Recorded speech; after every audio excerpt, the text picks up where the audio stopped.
Black Star Network is here. Hold no punches! I'm real revolutionary right now. Support this man, Black Media. He makes sure that our stories are told.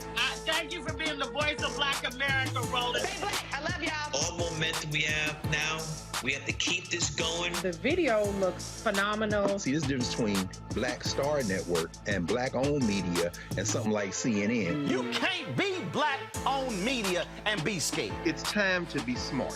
Bring your eyeballs home. You dig?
March 29, 2023, coming up on Roland Martin Unfiltered, streaming live on the Black Star Network.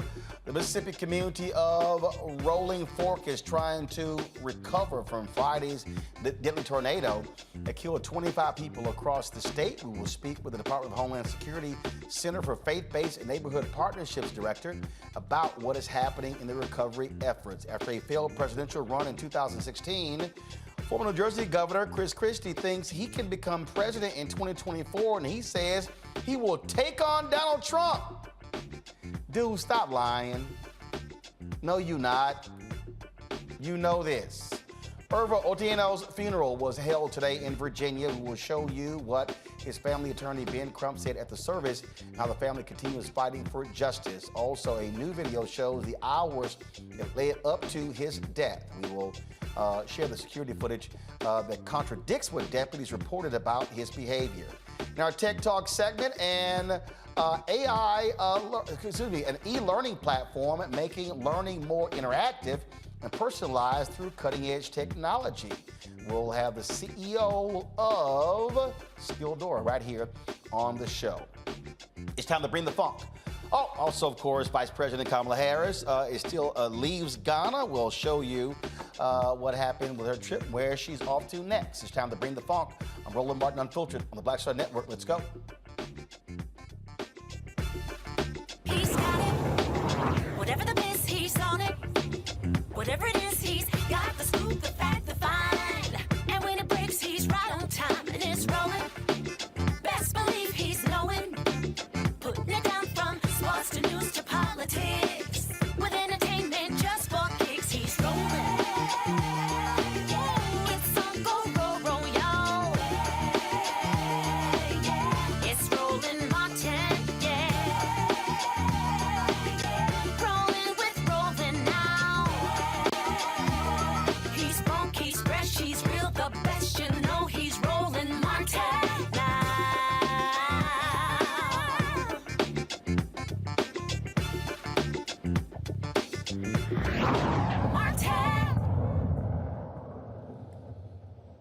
All right, folks, a tornado levels a Mississippi community. 25 folks are dead across the state. Hundreds of buildings and homes were destroyed. An E4 tornado rips through the Rolling Fork community of just over 1,800 people, 1,400 of whom are African American, leaving a trail of destruction for residents to piece back together. Rolling Fork is about 85 miles northwest of Jackson, Mississippi. Here are satellite images of Rolling Fork before and after the tornado. Look at the massive piles of debris. People are sifting through, salvaging anything they can. President Joe Biden has issued an emergency declaration for the majority Black community. Joining me now to talk about what's happening there is Marcus Coleman Jr., the director of the Department of Homeland Security Center for Faith-Based and Neighborhood Partnerships. Marcus, when we talk about helping folks after this, what are you providing? Well, Roland, one, thank you for having me on. And what we are providing, not just at the Federal Emergency Management Agency, but across the full federal government, is our support directly to the people of Rolling Fork, the people in all of the affected counties in the state of Mississippi. President Biden signed the declaration, as you mentioned. What that means for individuals and families, if they call 1-800-621-3362 or go to disasterassistance.gov, they can jumpstart their road to recovery now. That is the number, and that is the process that unlocks federal resources for individuals and families. But we recognize, right, like you mentioned, this happened about an hour and a half north of Jackson. When I was with the Administrator Criswell and Secretary Mayorkas in Rolling Fork on Sunday, what we knew immediately is we needed to get to people and to families where they were. So we have disaster survivor assistance teams from FEMA, not just in the shelters, not just in the communities, but making sure that we're working with faith leaders, community leaders to get to the people in need. And so again, for those that are listening and have friends and loved ones, they can call 1-800-621-3362. But we are leaving no option unturned to make sure that every affected individual can get access to the benefits available from FEMA. And we continue to work across a broad coalition of interagency and non-government partners to make sure that we're able to meet the immediate and the unfortunate long-term needs. Okay, when you say assistance, what are we talking about here? Very practically. So we're talking about assistance to help with home repairs if we have, or folks that need rental assistance, people that need transitional shelter assistance. And so when we think about people that have to stay in hotels, stay in lodging, we met with many survivors who lost everything. And so what we recognize and know is that, right, they're going to need all the support that they can get, not just in the days and hours of today, but in the weeks and months ahead. And so, again, 1-800-621-3362 starts the process. And what you're going to see is you're going to see a few federal agencies that are doing deep work in the community. When we were there with the administrator and the secretary, we also had the U.S. Department of Agriculture State Director present, Congressman Benny Thompson, the governor, full congressional delegation, everyone focused on making sure the unique needs of Rolling Fork and all of the impacted counties were met. But from FEMA's perspective, one of the big things right now is making sure people get registered to access individual assistance. Small business owners, again, we're talking about rural areas, agribusiness, many Black farmers also can access resources, not just through FEMA, but through the Small Business Administration, who was also on the ground with us in Rolling Fork, and is making sure now that people are able to also get back any economic injury they received as a result of these tornadoes.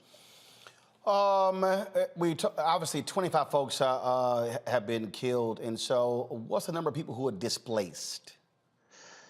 So when we were in Rolling Fork with the mayor, man, we saw an entire neighborhood gone. And so in terms of specific numbers displaced, I can't give you an exact number, but what we recognize is that this was a traumatizing event for many, and the damage went from complete and total loss of house to there might be some significant damage where it may not be safe to be in their home. Recognizing that many of the individuals and families that have been displaced or might have issues related to access and functional needs, which includes access to medical devices, medical equipment.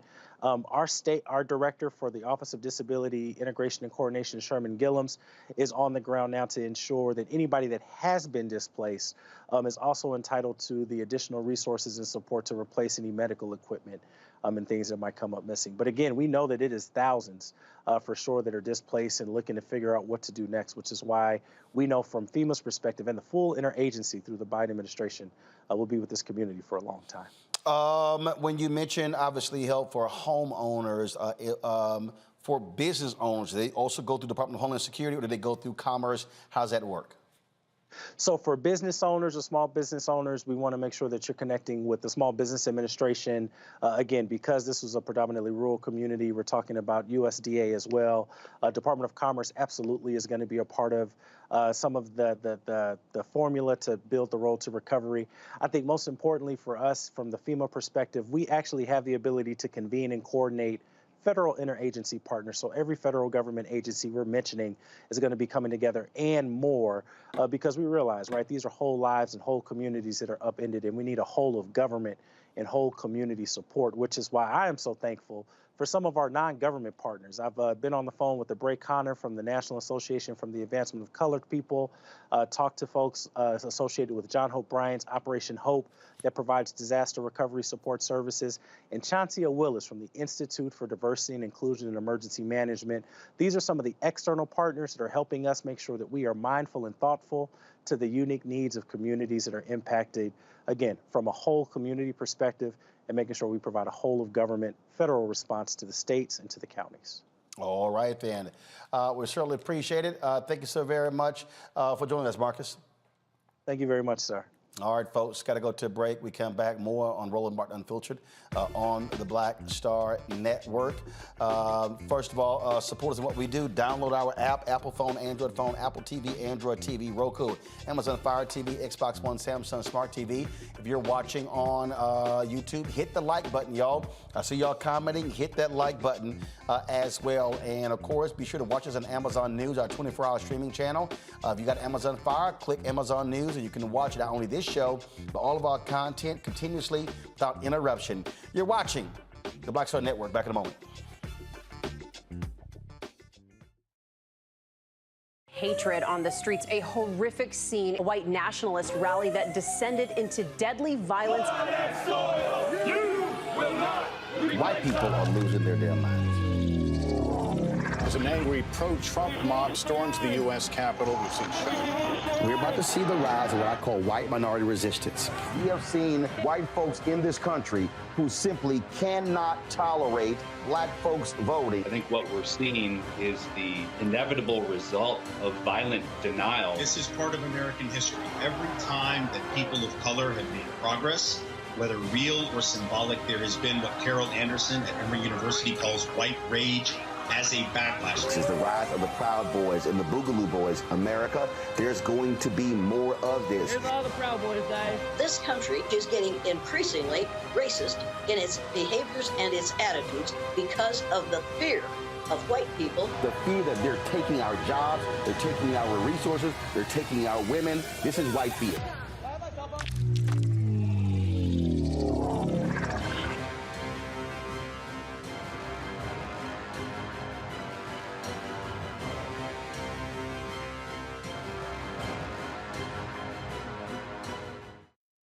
Coming up on the next Black Table, a conversation with Professor Howard W. French on his new book, Born in Blackness, covering 600 years of global African history and helping us understand how the world we know today is a gift from Black people.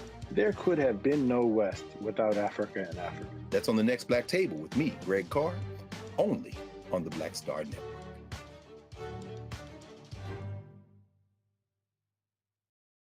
It's Kim Whitley. Yo, what's up? This your boy Ice Cube. Hey, yo, Peace World. What's going on? It's the Love King of R&B, Raheem Devon, and you're watching Roland Martin, Unfiltered.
All right, folks, welcome back to Roland Martin Unfiltered on the Black Star Network. So,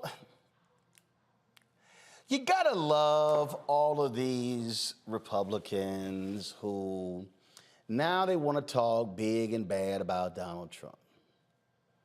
And who's really running his mouth more than anybody else is, Lord have mercy, Chris Christie. And we all remember how Trump just punked him. In 2016. And so he just got punked. Y'all need to be advancing that video. It should be starting with him, not Whoopi. He got totally punked. So he's in New Hampshire, y'all, talking big and bad. Talking big and bad. Watch this. To go, I am your retribution. Guess what, everybody? No thanks. He doesn't want to be my retribution. That's baloney. The only person he cares about is him. You better have somebody on that stage who can do to him what I did to Marco. Because that's the only thing that's going to defeat Donald Trump. And that means you got to have the skill to do it. And that means you have to be fearless. Because he will come back and right at you. What did he do to Marco? It's like a horror movie. Okay, that was a response on The View today, y'all. So, now, what is he talking about? Now, Trump utterly embarrassed Chris Christie. I mean, constantly. In fact, he punked him after the election. When Jared got him fired as head of the transition team, he kept punking him. Hell, Trump gave that fool COVID, he had to go into the hospital. Now, Chris Christie, really? Now you think you could take on Trump? You couldn't even handle me in September 2021 on ABC This Week. Governor, but the reality is this.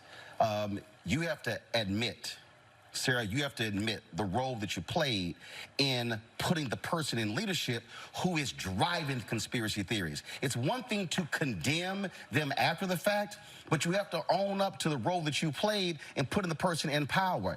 The time we both ran campaigns against No. them. Let me finish. First off, I don't one second. First off, I don't admit anything to you. Can I finish? First off, I don't admit to you. And second, I ran against Donald Trump in 2016. You also coached him for the debate. against Donald Trump in 2016. Here's the deal. You ran against him. But when a person has principles, morals, and values, they do not support them even if you lose. And what they say is, I choose patriotism and the country over party and power. And the problem was too many Republicans chose power in riding with Donald Trump as opposed to patriotism in America. I'll sleep fine tonight with you judging my morals. Well, guess what? As a voter, voter who has 13 nieces and nephews, what I also want to see in America are Republicans and Democrats who have the guts to stand up to narcissists, to folks who lie, to folks who sit here and lead a country in the wrong direction. And what that man has unleashed on this country, any Republican who stood with him has to own it and accept the role that they played. Yeah, well, that's fine. I'll accept the role that I played in the 2016 election running against him, and I'll accept the role... Let him finish his point now. Let him finish his point. And I'll accept the role that I played in my belief that Hillary Clinton was not the right person to be president. We all get to make choices, Roland, in this democracy. I made my choice. I'm on record of my choice, and I'm not walking away from my choice. But it does not preclude me from being able to be critical when the person that I did support does things that I am against. And so this false choice that you're trying to set up, it's a false choice, and one that the American people are not going to buy either. Roland, let me just press one other point. Right now, I would argue that the fact that so many Americans can't buy into simple facts is probably the biggest existential threat we face to our democracy. So when somebody speaks up for that, isn't it something to be praised? Facts are critically important. But again, when you support someone who said fake news, when you were truthful and then push that, then when you have the networks and the conservative radio talk show hosts, that whole echo chamber driving that's the problem. I am a native of Texas who is still registered there, and I am dealing with Greg Abbott and Dan Patrick, who is consistently lying and making things up, and you're dealing with that. I'm dealing with people who are changing textbooks, well, here's the deal. I have a very basic principle since I've been a journalist. If you do good, I'll talk about you. If you do bad, I'll talk about you. At the end of the day, I'll talk about you. And somebody has to say what others are afraid to say. Sarah, you get the last word. If you want to persuade the half the country that voted for Donald Trump in 2016 to move to your side, then you've got to stop villainizing them. You've got to stop having these conversations where everyone who is not with you is against you. And when someone says that Donald Trump did something wrong, you may want to consider praising that and trying to use that to persuade the people who are not going to be persuaded by what that is going to have to be the last word. This debate could obviously continue. I'm sure it will in coming weeks. Lord, Chris Christie was so upset you thought I took his Krispy Kreme donut. He went complained to the ABC people. Oh, I felt he was complaining, said I got ambushed. He complained more than Umar Johnson did. It was dumb. No, Sarah, I'm not gonna credit you for waking up when Chris Christie supported his re-election. He wanted him re-elected. Let's go to my panel. I'm laughing at these people because they can't be taken seriously at all. At all. About anything. All right, Rebecca Carruthers, she joins us on our panel. Glad to have you here, Rebecca. She, of course, is Vice President, Fair Election Center. Robert Patillo hosts People, Passion, Politics, News and Talk, 1380 WAOK in Atlanta. Joe Richardson, civil rights attorney. I mean, here's the thing why I laugh at Robert. Chris Christie is going to wilt like a wet noodle under the vicious assault of Donald Trump. He did it before, and he'll do it again. Look, Chris Christie can't stand up to, as you said, Jared Kushner. I don't think this is a serious campaign or serious candidacy because what exactly has Chris Christie done since he left the governor's mansion in New Jersey? What exactly new credentials does he have to justify him being the president in 2024 or going forward? What support does he have? Who's going to bankroll or finance that campaign? He is yesterday's news in American politics, and Americans don't look backwards, they look forwards. And even looking backwards, he represents represents a Republican Party that no longer exists. The Republican Party that he's part of, that he is wants to appeal to, that is the party of John Boehner and Paul Ryan. That's the party of Mitt Romney. And a bygone era, those people are called rhinos now. Marjorie Taylor Greene runs this party now. Matt Gaetz, Lauren Boebert, Donald Trump. That is the MAGA party that is energizing the base. And Chris Christie, he used to be seen as kind of a moderate voice in American politics, but now he's seen as being simply wishy-washy, going along with whoever is in charge. One day you're meeting with Obama because of Hurricane Sandy. The next day you're following around Donald Trump like a lost puppy. He has no political waters going forward. And I think it'll be, if he does announce, it'll be comical how quickly he falls out of the race. The problem here, Rebecca, is they don't want to say it like it is. They don't want to call him a liar. They don't want to say he's a fraud. In fact, maybe if they go back and replay their comments when they ran in 2015 and call it that now, they might have some credibility. Well, here's the issue here is that Chris Christie isn't showing leadership. Quite frankly, going after Marco Rubio at this point is punching down, is not punching up. Marco Rubio is not the standard bearer for the Republican Party. He's not going to see the inside of the Oval Office unless he has a visitor badge on. Like, he's not going to be president. So to go after Marco Rubio instead of the now front runners to run for president on the Republican side in 2024, like Governor DeSantis and former President Donald Trump, it simply doesn't make sense. And even for him wanting to have brownie points because he spoke truth to power in that moment when he was very critical of the type of president that Donald Trump was going to be. And then turns out that he was the type of president that Christie attacked or forecasted for Trump to be. It simply doesn't make sense. So the other thing about Chris Christie is that in 2016, he didn't appeal to Republicans in the presidential primary. I really don't see what the difference is between 2016 and 2024. And I don't understand why he's punching down. He should go take the fight to Trump because Trump is the standard bearer for the party right now. See, the thing here, Joe, is they're gutless. They're gutless. And the thing that I'm laughing about, I mean, and I really am, is because they're scared of his followers. They're scared. And they're not going to sit here and challenge him. They're not going to call him a liar. You know why? Because it's going to be a little hard to say, oh, he's a liar. Oh, but I supported that liar. I stood with that liar. I mean, you got Tim Scott, Senator Tim Scott, talking about he running. What he gonna say when he praised the liar? They defended the liar. They voted not to impeach the liar. They have no credibility, Joe. That's right. I mean, when it comes down to it, here's what they should have done. A bunch of them should have got together and said, look, we're going to get rid of him right now. And the people are upset. His base will be upset for a minute, but they'll come back around when he's not on the ballot. They should have decided, somebody should have snitched him out, dined him out a long time ago, got rid of him and let that be that. Chris Christie, when he won re-election for governor, he had something going. He was, to a lot of people, the potential front runner for president because he was doing it a little bit different than a lot of the Republicans were. I agree with Robert that he is now part of a bygone era. And if you sit and talk about what your, what you did to Marco Rubio, it's like, oh, okay, oh, you and one of the other of the 11 or 12 footnotes in the Republican 2016 race. He was a prosecutor. He put Jared Kushner's daddy in jail. Why is he scared of Jared Kushner? He blew his brand. He had a brand. He had the right brand. He was going down the right street, and he blew it. You know what I mean? So you don't get to come back around for that.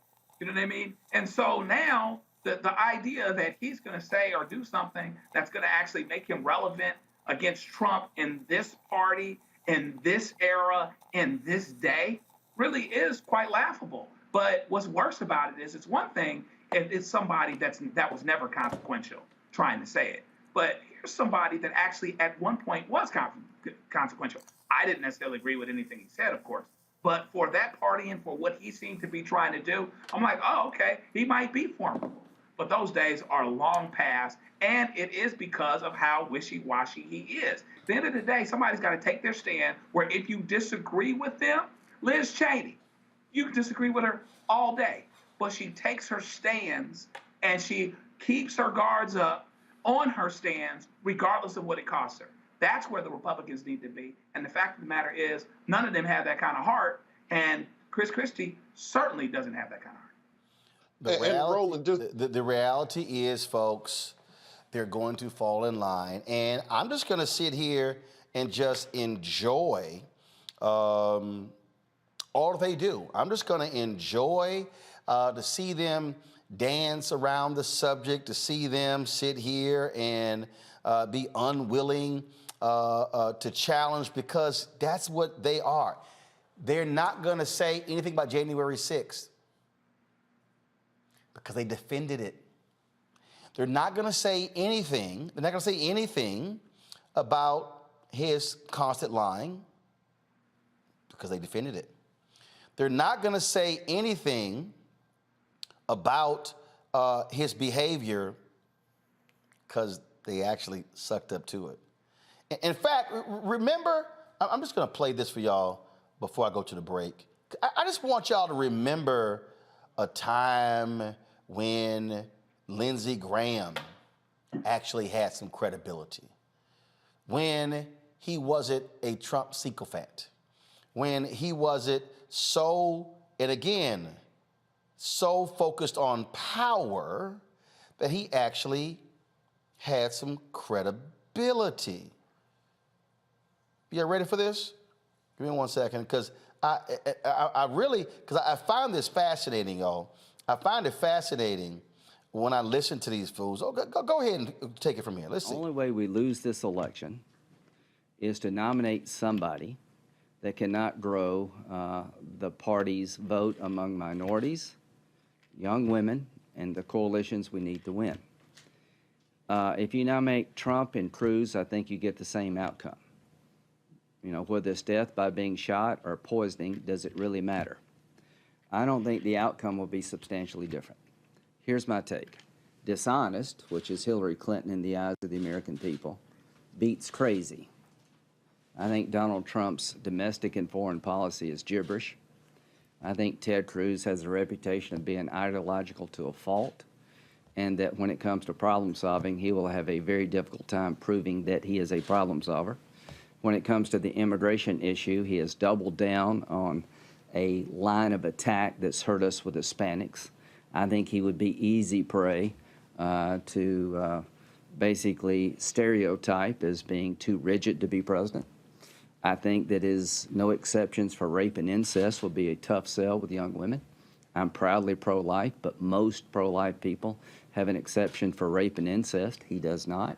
So that entire package of Trump and Cruz, in my view, would make it possible for her, if she's the nominee, or Bernie, to win an election they should lose. And if you take those two off the table, dishonest loses to normal. So let's just pick somebody out of the phone book. If we have to, we can win this election unless we lose it. And I think Bob Dole's concerns about Ted Cruz I share. I don't know to the extent of the loss, but I just really do believe that he would be easily he'd be easily portrayed as somebody not ready to be president of the United States, not having the temperament, the judgment.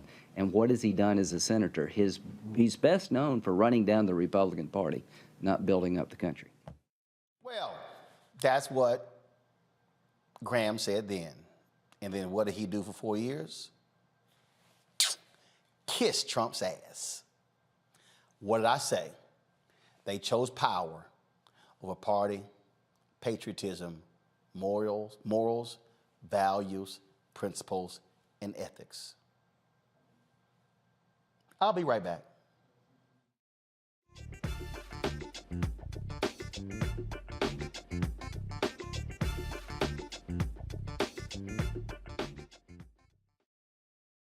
When you talk about blackness, and what happens in black culture. We're about covering these things that matter to us, speaking to our issues and concerns. This is a genuine people-powered movement. There's a lot of stuff that we're not getting. You get it, and you spread the word. We wish to plead our own cause. Too long have others spoken for us. We cannot tell our own story if we can't pay for it. This is about covering us. Invest in black-owned media. Your dollars matter. We don't have to keep asking them to cover our stuff. So please support us in what we do, folks. We want to hit 2,000 people, $50 this month, raise $100,000. We're behind 100,000, so we want to hit that. Y'all money makes this possible. Checks and money orders go to P.O. Box 57196, Washington, D.C. 20037-0196. The Cash App is $RM Unfiltered. PayPal is R Martin Unfiltered. Venmo is RM Unfiltered. Zelle is Roland@RolandSMartin.com. On the next A Balanced Life with me, Dr. Jackie, re-entry anxiety. A lot of us are having trouble transitioning in this post-pandemic society and don't even realize it. We are literally stuck between two worlds, in purgatory. How to get out of purgatory and regain your footing and balance. What emotions they're feeling and being able to label them, because as soon as you label an emotion, it's easier to self-regulate. It's easier to manage that emotion. On the next A Balanced Life on Black Star Network.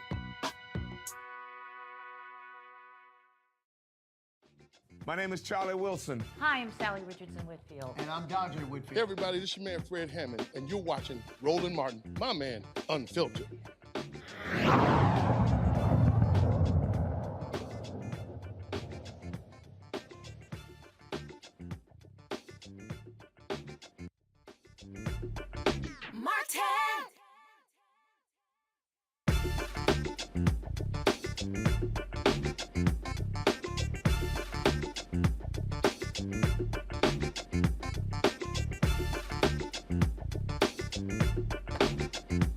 Today, hundreds filed into a church in Chesterfield, Virginia, to remember the life of Irvo Otieno, the black man killed earlier this month while in police custody in Virginia.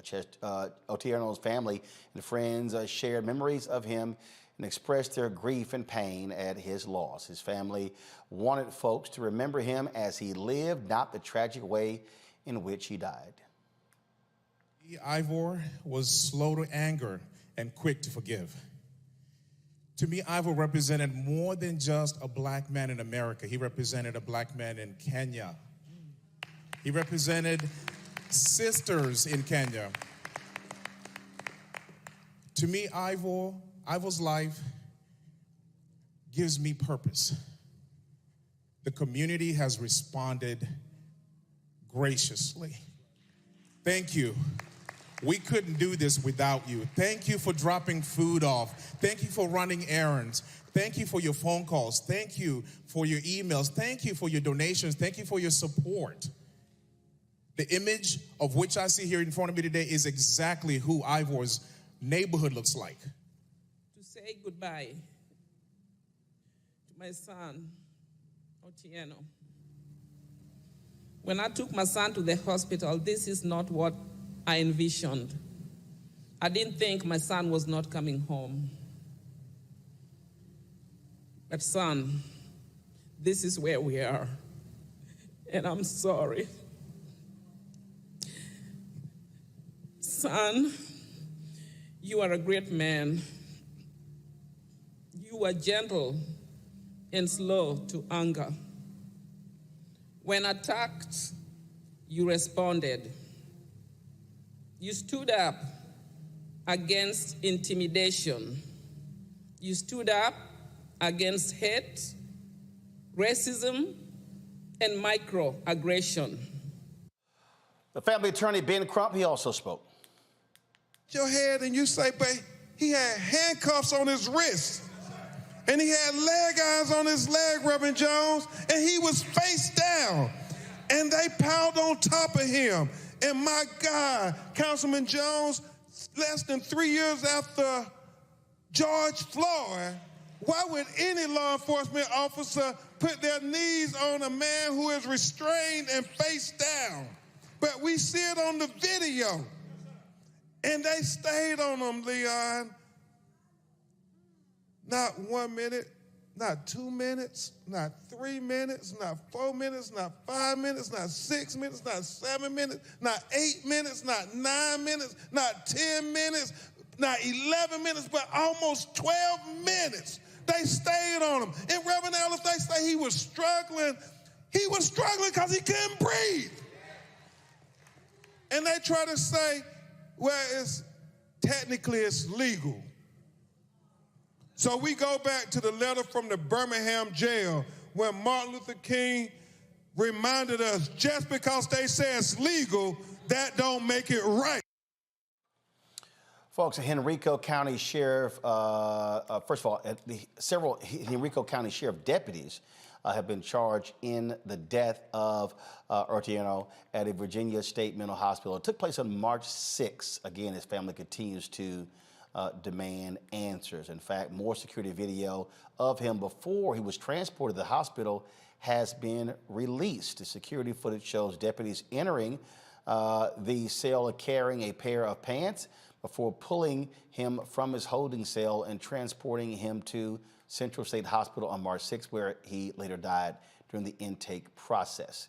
Again, 7 Henrico deputies and 3 hospital workers have been charged with second-degree murder in this particular case. And it is still baffling, Rebecca, that the family had to bury this man today. Telling us that technically this is legal. They're saying technically we didn't do anything that was illegal. And so anytime that you have to start something with technicalities, you're usually on the wrong path. You're on the wrong footing. And so we're still hearing that technically it's still legal to kill unarmed Black men, that technically it is still lawful to kill Black men who are in the middle of a mental health crisis. And so we're hearing that the law is going to support them based upon what the Henrico officials are telling us so far. So at some point, just like the letter from the Birmingham jail, we have to move beyond technicalities and we have to start doing what is right. There was a police union president who posed the question to me and to some others, well, what are you trying to say? That all of us have to be perfect when we go to our job? There's no other job where that standard of perfection exists. And my response to law enforcement officials who believe like that, we're not asking for you to be perfect because we understand that you're human. We're asking that if you have the ability to lawfully take someone's life, you don't kill people. That's what we're asking law enforcement officials across the country. Stop killing us. Joe? Yeah, I mean, you know, when you're talking about what's legally wrong and what's morally wrong, we know that this is morally wrong all day long. Perhaps we are starting to be, for as much as we're going through and as much heartache as this is, and hearts go out to this family, as much of this that is going on, at least there ultimately were charges.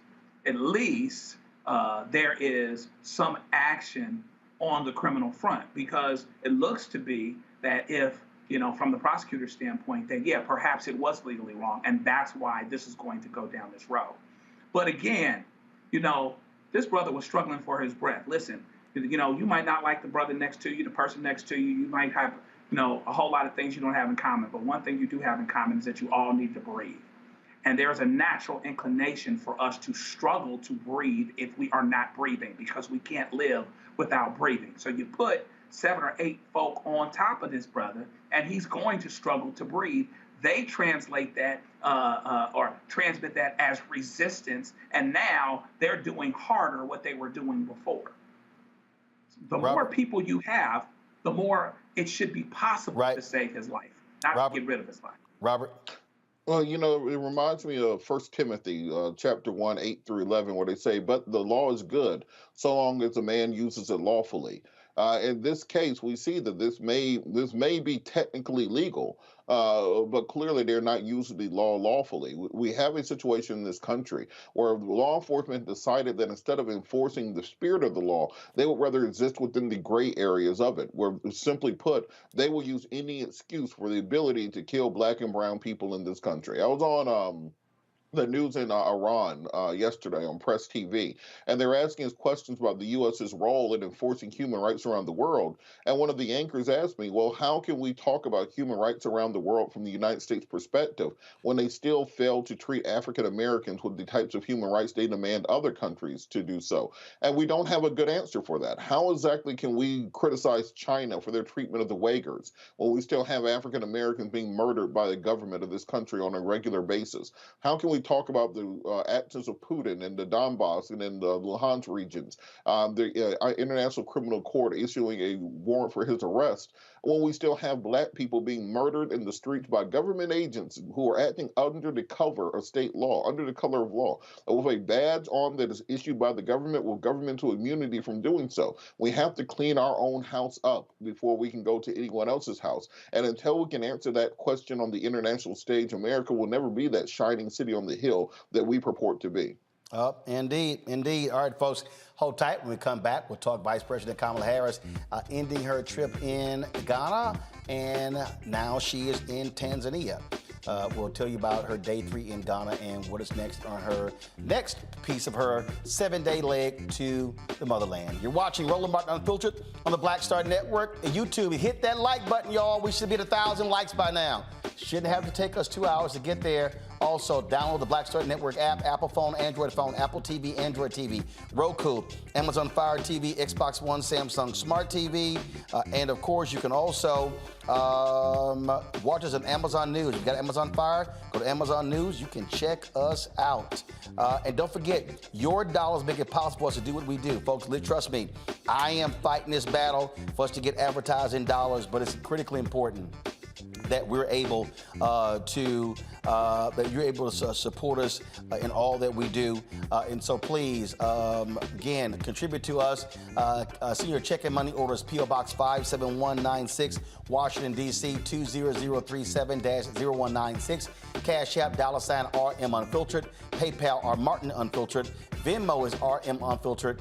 And Zelle is Roland at RolandSMartin.com, Roland at RolandMartinUnfiltered.com.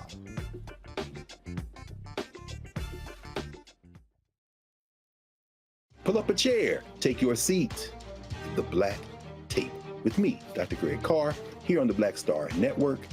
Every week, we'll take a deeper dive into the world we're living in. Join the conversation only on the Black Star Network.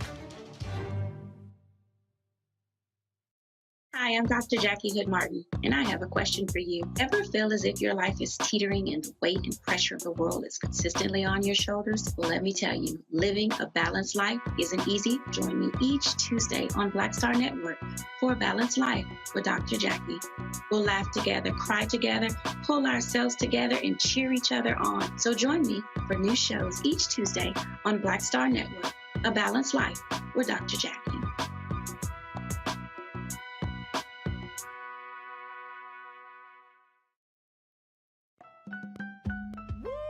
We're all impacted by the culture, whether we know it or not. From politics to music and entertainment, it's a huge part of our lives, and we're going to talk about it every day right here on The Culture with me, Faraji Muhammad, only on the Black Star Network.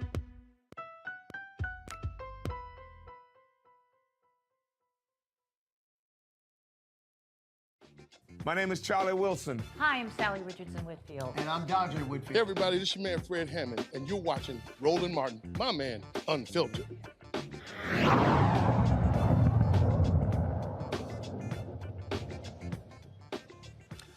All right, folks, Vice President Kamala Harris has ended her initial stop in Ghana.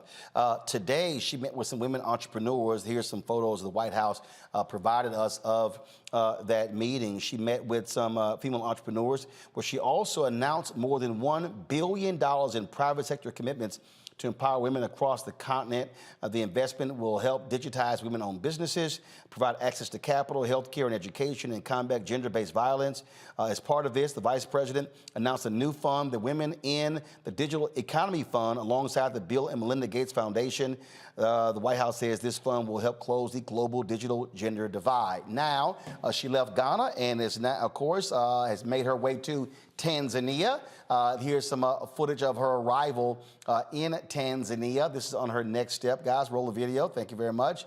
And so she's there with the second gentleman, Doug, as well. They were, like I say, arriving there.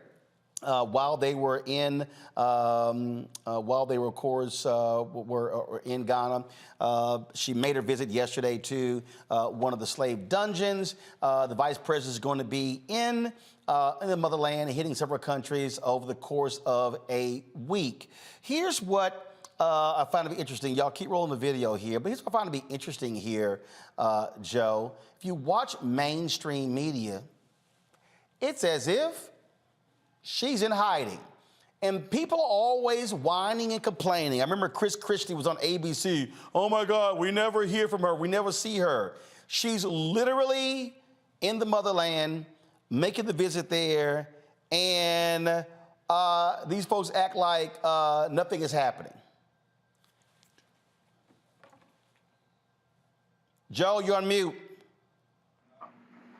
Oh, shit. Oh, I'm not unmuted. Now you're on. Now you're on. Okay, sorry about that. She's, shoring us up all over the world, but nobody's talking about it. And so it's terribly unfortunate because there's this narrative that she's disconnected from the president, that they're not together on the same page, and that she doesn't bring anything or enough to the table, when in fact, she's a large part of the reason why Joe Biden won. You forgot Joe Biden never ran a good campaign until James Clyburn and Black America thought that we wanted him to win over Bernie Sanders, and that changed everything, and she was a big part of that. So she's going to continue to do her job. Hopefully, the media coverage gets a little bit better. To be honest with you, this is the first media coverage I have seen on it, to your point. And so hopefully that gets a little bit better, because she is not this faceless and nameless person. She's the second in power, and she's on her job. See, this is why, what I keep trying to tell people is, Rebecca, why Black-owned media matters. It's because who else is covering this? Yeah, the vice president does a really good job and is very well received each time that she goes abroad. When Kamala Harris was in Asia, she was very well received. And so whichever continent that she goes to, she is very authentic in how she shows up and how she represents the country abroad. And she really connects with folks around the world. And that simply isn't shown in mainstream media within the United States. Even when she travels domestically, like, we never see the coverage. Like when she was recently in South Carolina, we really didn't see much coverage in mainstream media with all of the work that she's doing and how well received she is, not just internationally, but even beyond the Beltway. I'm hoping with Stephanie Young returning to work for administration and to be senior advisor to Kamala Harris's team, I'm hoping that changes how media starts to interact with the office of the vice president. Robert. I think we have to put this against the backdrop of how important this trip is indeed for the vice president.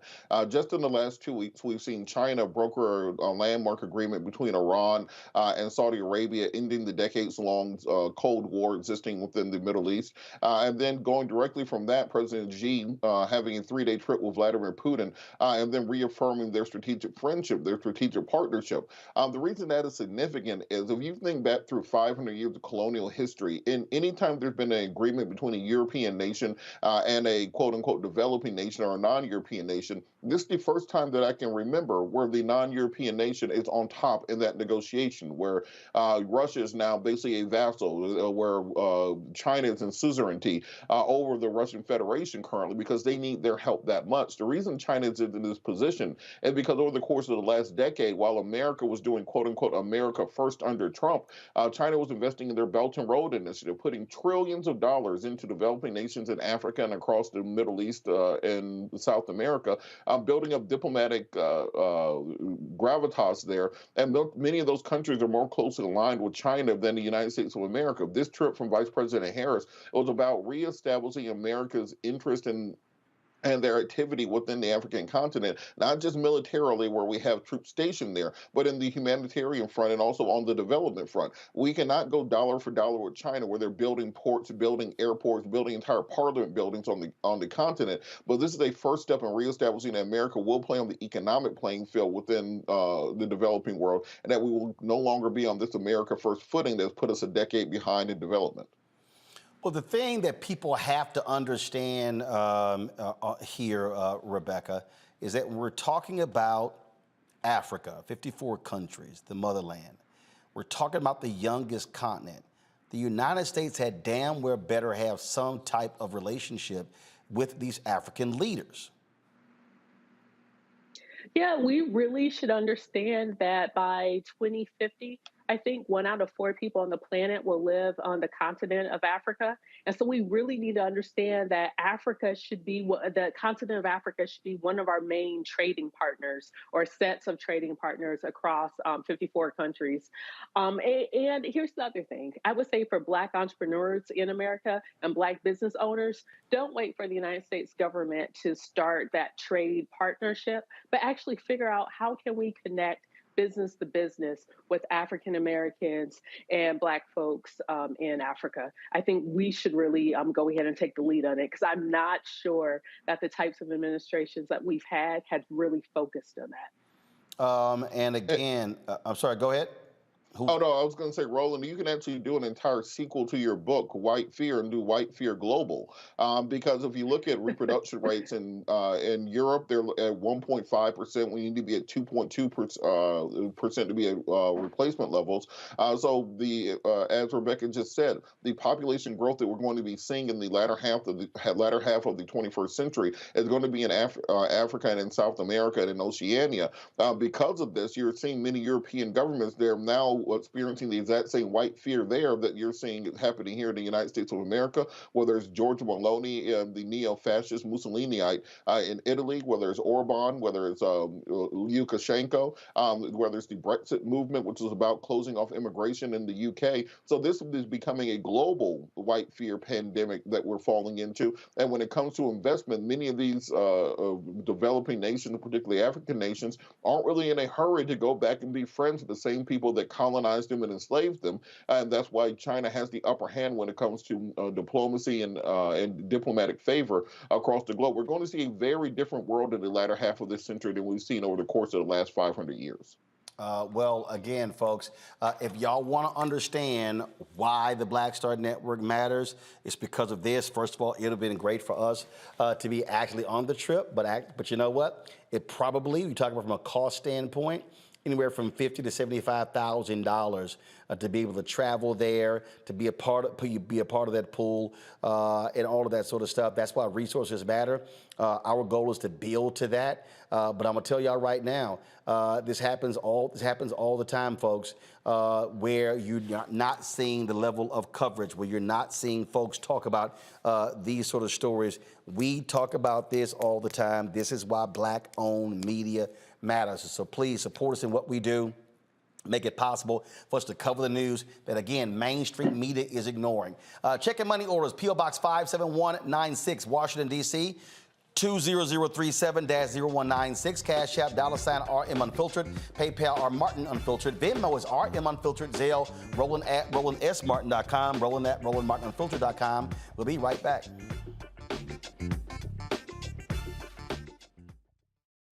Hatred on the streets, a horrific scene, a white nationalist rally that descended into deadly violence.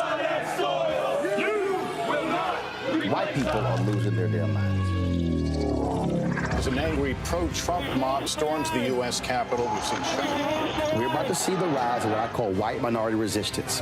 We have seen white folks in this country who simply cannot tolerate black folks voting. I think what we're seeing is the inevitable result of violent denial. This is part of American history. Every time that people of color have made progress, whether real or symbolic, there has been what Carol Anderson at Emory University calls white rage as a backlash. This is the rise of the Proud Boys and the Boogaloo Boys. America, there's going to be more of this. Here's all the Proud Boys, guys. This country is getting increasingly racist in its behaviors and its attitudes because of the fear of white people. The fear that they're taking our jobs, they're taking our resources, they're taking our women. This is white fear.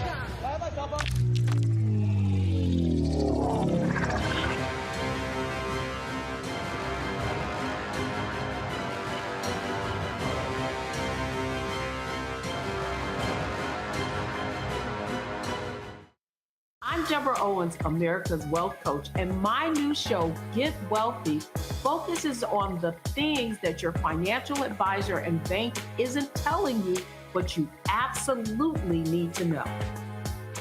So watch Get Wealthy on the Black Star Network.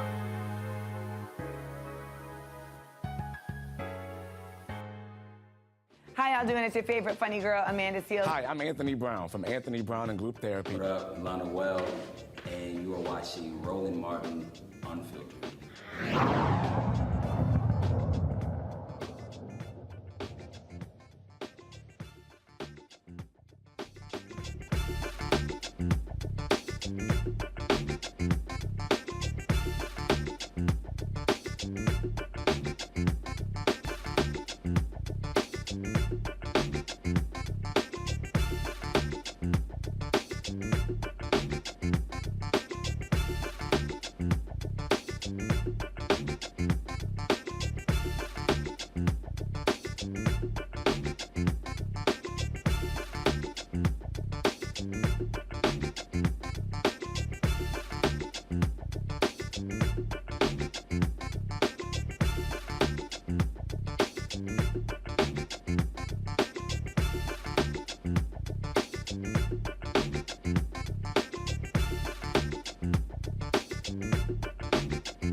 Survivors of the 2015 shooting at Mother Emanuel in Charleston, South Carolina, they are fighting for a hate crimes bill there in the Palmetto State. That's right. The Senate's, first of all, the Clementa C. Pinckney Hate Crimes Act would expand the definition of a hate crime to include crimes based on sexual orientation, gender, and disability.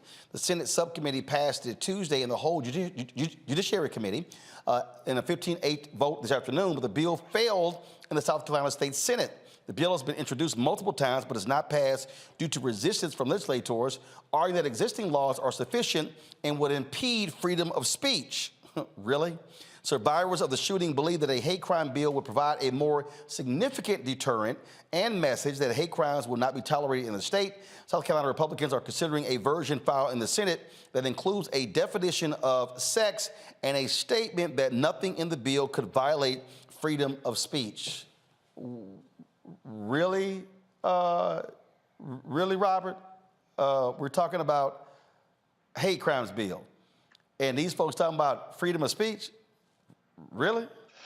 Well, as we've seen, we have a Republican Party in this country right now that is seeking to roll back rights, not to expand them. They're trying to get rid of the things we've done in the 1960s and the 1970s. We saw affirmative action before the Supreme Court. That's probably going to be overturned. We're seeing the Dormant Commerce Clause will probably be overturned by the U.S. Supreme Court. And they're trying to find every way to take out every bit of progress that's been made over the course of the last century and a half when it comes to African Americans and other minority groups. And the fact is, we are seeing more and more hate-related attacks on people based on gender, based on sexual orientation, based on how people dress, etc. And we have to provide protections to the updated threats that exist today. The Republican Party has, for some reason, decided that the transgender community is now their new punching bag, which is motivating more attacks on trans people, that's encouraging more attacks on the LGBT community. We saw the last major hate crimes legislation that we had with Matthew Shepard and James Byrd Act, which judge was meant to fight that on the federal level. We have to stop these states from being able to push backwards when it comes to these rights, as opposed to expanding them going forward to provide additional protections. Joe. If you close your eyes and listen to the conservative church and you listen to Donald Trump, you can't tell which is which. And so they're going to bring up free speech, which basically amounts to hate speech. So they want to be able to say whatever it is that they want to say. But listen, Jesus wasn't a hater. He had a stance for sure. He wasn't a hater. There would be no confusion if what they were doing and what they were saying was in the right spirit and from the right place. And so here we are again, protecting, people that do mass shootings for racial reasons, like what happened in Charleston a few years ago with Brother Pinkney, protecting people that would say things that would instill hate, etc., all under the name of the Lord. Oh, let's protect free speech. So we'll see. Where there's a will, there's a way. And if there's a will, we'll see it coming out. But the fact of the matter is, we can close our eyes, listen to them, listen to Trump, and there's no difference. And they are aligned with him and aligned with hate. And so there you are. Rebecca. Roland, I'm so confused. I thought these were the very people who believed in personal responsibility. Look, there's free speech in this country. You can say whatever it is that you want to say, but it doesn't mean that there aren't consequences to what you're saying.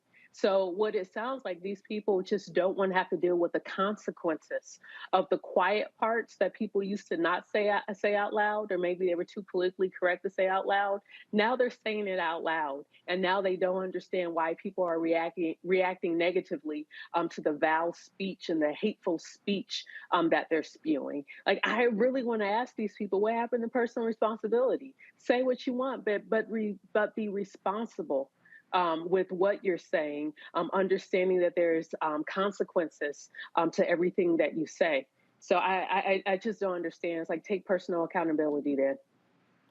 Well, again, it shows you exactly what you're dealing with in South Carolina, where for the longest they didn't want to bring that Confederate flag down, and it only took 9 black people getting shot and killed in a church, including one of their fellow legislators, for them to finally go, you know what, we might want to go ahead and do this. But it goes to show you how screwed up Republicans are in that state, and it's really a doggone shame.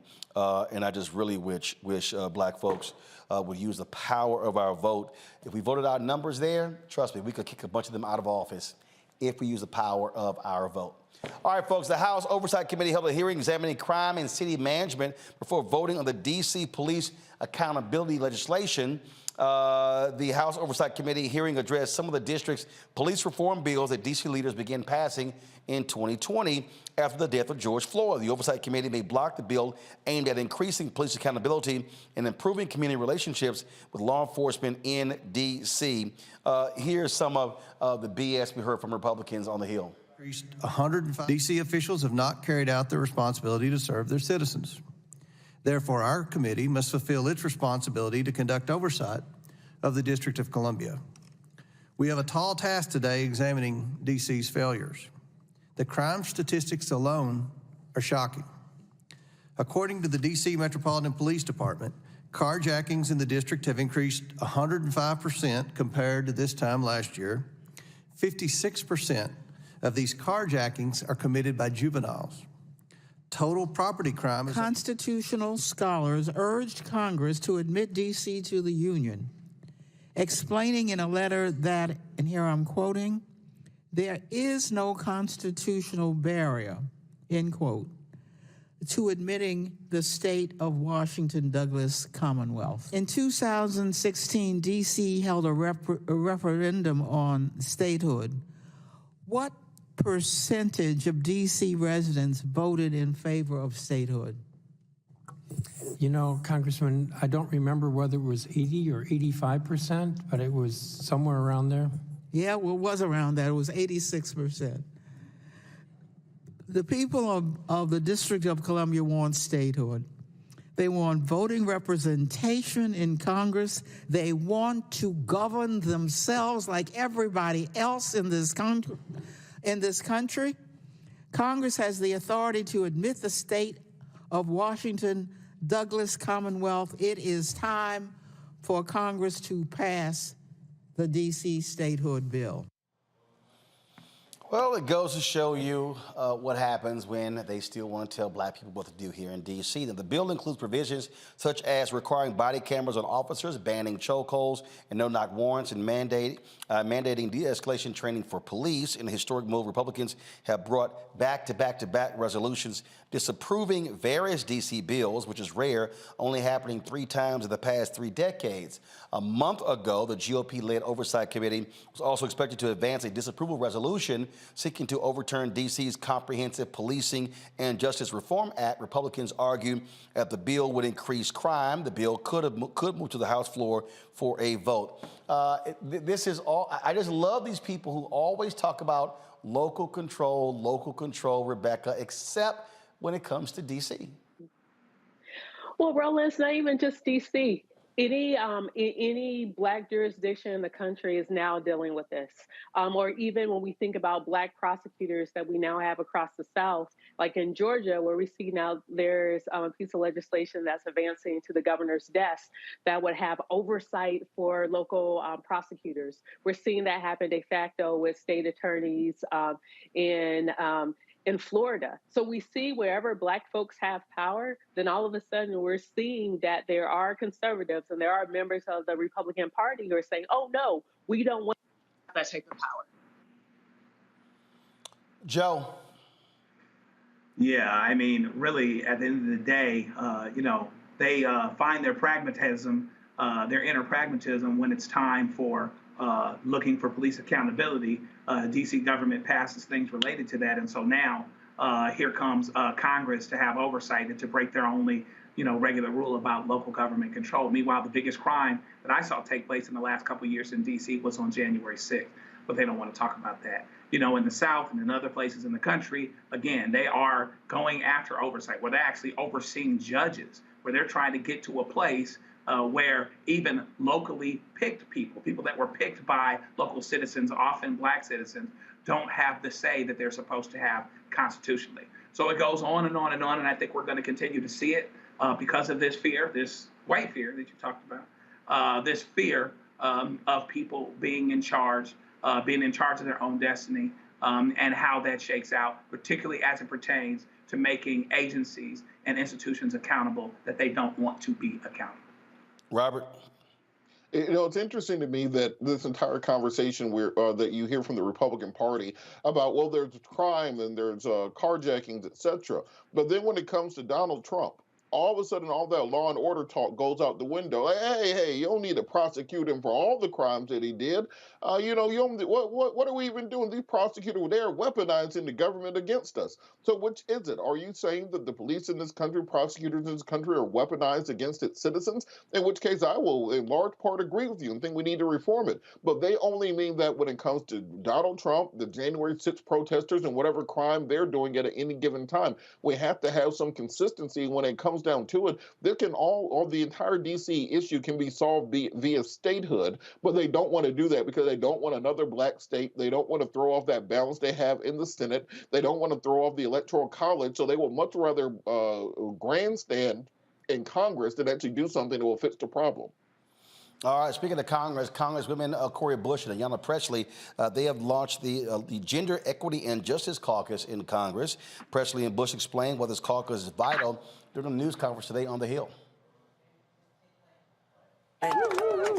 So we're here today because we believe it is time that Congress affirms the Equal Rights Amendment as the 28th Amendment to the Constitution. And we are organizing Congress by launching this caucus to make sure that equality becomes enshrined in the supreme law of our land. It is time Congress makes constitutional gender equality a national priority. It is time that Congress centers the people who stand to benefit the most from gender equality. We're talking about and including Black and brown women, the LGBTQ plus community, people seeking abortion care, and other marginalized groups.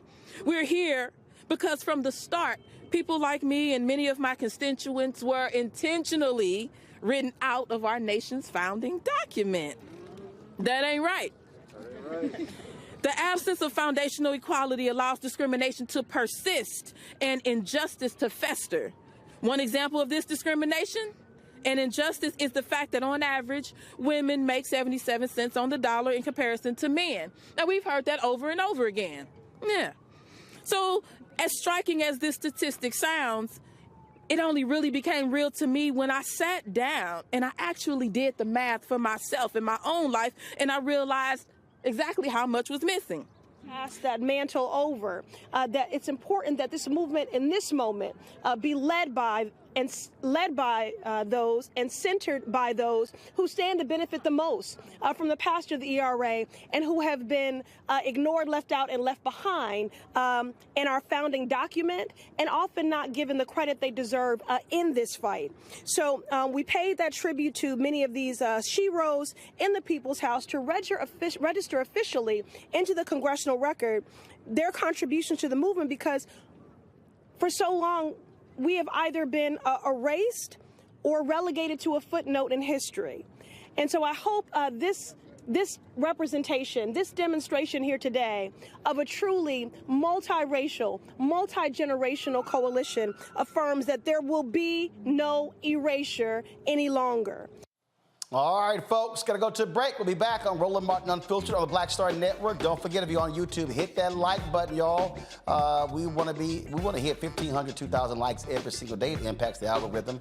And don't forget, you can also do the same. Hit the sharing button on. First of all, let me see, because Facebook keep tripping. Especially with our numbers.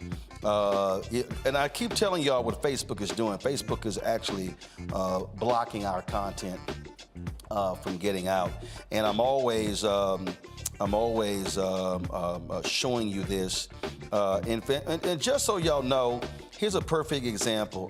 Y'all see it. So yesterday's show, you saw us talking about Seattle police reform and Vice President Kamala Harris. Okay, see, this is what I don't understand. You want to show our Facebook trips, y'all? So this is a perfect example. Yesterday's show, we talked about Seattle police reform, Vice President Kamala Harris in Ghana, a lawsuit in Virginia, education bills in Texas. We covered your post because it may show graphic content. There was literally no graphic content in yesterday's show. I'm curious. That's how confusing it is. For me and Facebook. I don't understand why they would cover it, but that's what they do. Okay, so it's nuts. That's what they do. So I'm always checking to see for them, because like I say, they love to sit here and block what we do. And you sort of, when you go to the page, you sort of pull in here. You pull up to see how many people are watching. And I told you they're blocking our content. So here's a perfect example. All right, go to it now. Right now, 80 people, 81 now are watching us on Facebook. Yo, we got 1.3 million followers on Facebook. So Facebook is deliberately suppressing our content. And so they're not even letting our people know that we're even live. So just understand what happens with these various platforms. Now, if I go to our YouTube channel right now, give me 1 second. Don't go to it yet. I want to pull up. So right now we've got more than 1,700 on our YouTube channel. Don't pull it up yet because they got a. Let me take the AirPlay off. Well, now I got to keep it on. So if you look at our YouTube channel, you will see what they've got. I don't think you can see the chat room. About 1,700 who are watching our YouTube channel right now, and we've got 1 million subscribers on our YouTube channel. So what does that tell you? 1.03 million. What does that tell you about Facebook? That's why, y'all, we can't be beholden to these platforms. So I need y'all to understand why we've created these additional things. And so that's why if you go back to the do I have it on here? I should have it on here. So why do we create our Black Star Network app? We created our Black Star Network app so we aren't dependent upon a platform for being able to get to you. Let me say this again. Now, I'm going to tell y'all this, because again, I keep telling y'all how much stuff costs. So if you go to my phone here. So this is right now, so I'm on my iPhone. This is our Black Start Network app. Our Black Start Network app, y'all, cost us $161,000 a year. $161,000 a year. So when you hear me talking about making contributions and donations to our show, this is one of the things that we're actually paying for, $161,000 a year. We do this because we don't want to be in a situation where we are beholden to a platform. If Facebook is blocking our content, then you can't see our content. Follow me over here. This is also why we now have our 24-hour streaming channel on Amazon News. And so we go over here, so you'll see right here, okay? I'm in here, okay? So when I click, so when you go to Amazon News, so we've launched our 24-hour streaming channel. And so on these fast channels, Amazon is a fast channel. They got Freevee, they've got Prime Video. You've got Philo, Fubo, Pluto, Zumo, Samsung TV Plus. You've got Vizio TV, LG. All of these are what are called fast channels. So fast channels are these streaming platforms that allow for you to watch your content. Well, guess what? If you go to Amazon News, we actually have our 24-hour streaming channel on Amazon News. And so when you go to Amazon News and you go down here and you go right across, you see ABC, NBC, CBS, Bloomberg, all of these people. Guess what you're going to see on here? Black Start Network. We're the only, so you see all of these networks that are down here. They're all here, okay? And so all these networks, we are here as well. You're talking about we're the only black news and information network that is on here. When I go up to here, go back to news. When I go up to the top here, you'll see when I go to live. If I go down to live under my channels, you see the Griot down there, but then you see Black Star Network. So we're on here as well. But our OTT platform is important because we completely control our OTT platform. This is our way of getting our content out to our audience that we were not blocked by any platform. So we got 1.3 million people who follow me on Facebook, 1.03 million subscribers on YouTube. We would really prefer to have 1 million downloads of our app. That way, we're guaranteed to get our information out to you, and nobody is controlling us. And so, your support matters. Check your money orders. Go to P.O. Box 57196, Washington, D.C. 20037-0196. Cash App is $RM Unfiltered. PayPal are Martin Unfiltered.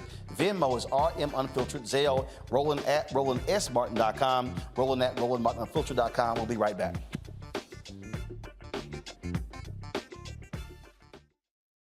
A lot of these corporations or people that are running stuff push black people if they're doing a certain thing. What that does is it creates a butterfly effect of any young kid who, wants to leave any situation they're in, and the only people they see are people that are doing this. So I gotta be a gangster, I gotta shoot, I gotta sell, I gotta do this in order to do it.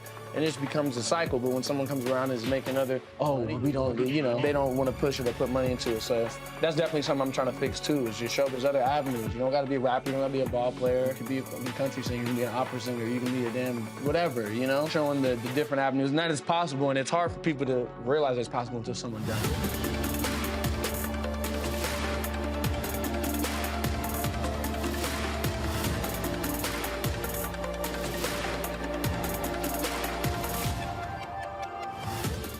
On the next A Balanced Life with me, Dr. Jackie, re-entry anxiety. A lot of us are having trouble transitioning in this post-pandemic society and don't even realize it. We are literally stuck between two worlds, in purgatory. How to get out of purgatory and regain your footing and balance. What emotions they're feeling and being able to label them, because as soon as you label an emotion, it's easier to self-regulate. It's easier to manage that emotion. The next, A Balanced Life on Black Star Network. Hey, I'm Antonique Smith. Hey, I'm Arnez J. Hi, this is Cheryl Lee Ralph, and you are watching Roland Martin, Unfiltered. I mean, could it be any other way? Really? It's Roland Martin.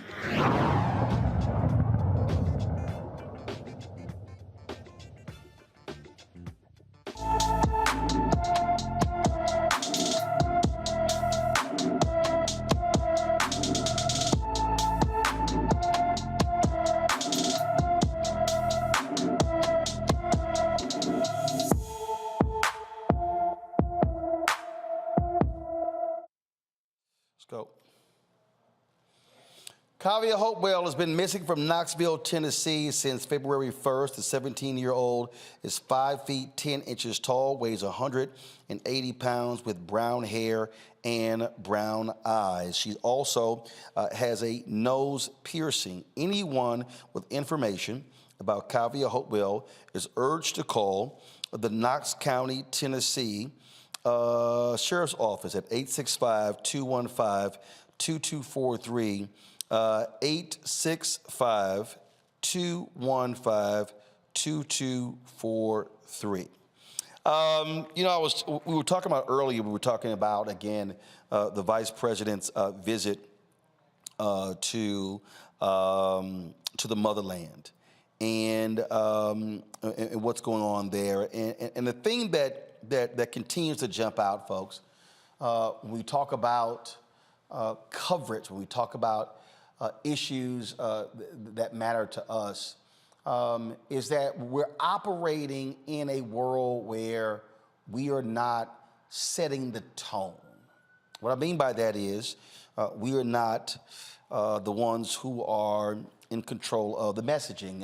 Yesterday, I had an opportunity to visit with, there was a black press, a black media gathering. It was black-owned media, but also black journalists who work for mainstream media outlets, who had a roundtable with Secretary of HUD, Marcia Fudge.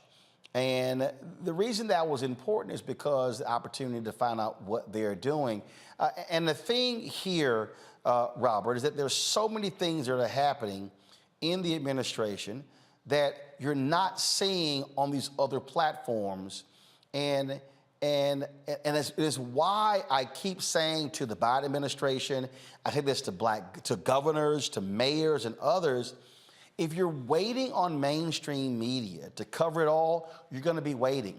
Because the reality is, on television, they cover the same 3, 4, 5, 6 stories all damn day. And I'm like, what are you doing? And so when I'm out here talking about black-owned media and advertising, I get these people, man, you out here always begging, but they don't understand. We see example after example of things that are happening in our community that no one knows about. Secretary Fudge said something yesterday. She said, of the 4 women who were in the meeting yesterday, they control 7% of America's gross domestic product. That was in the meeting we had yesterday.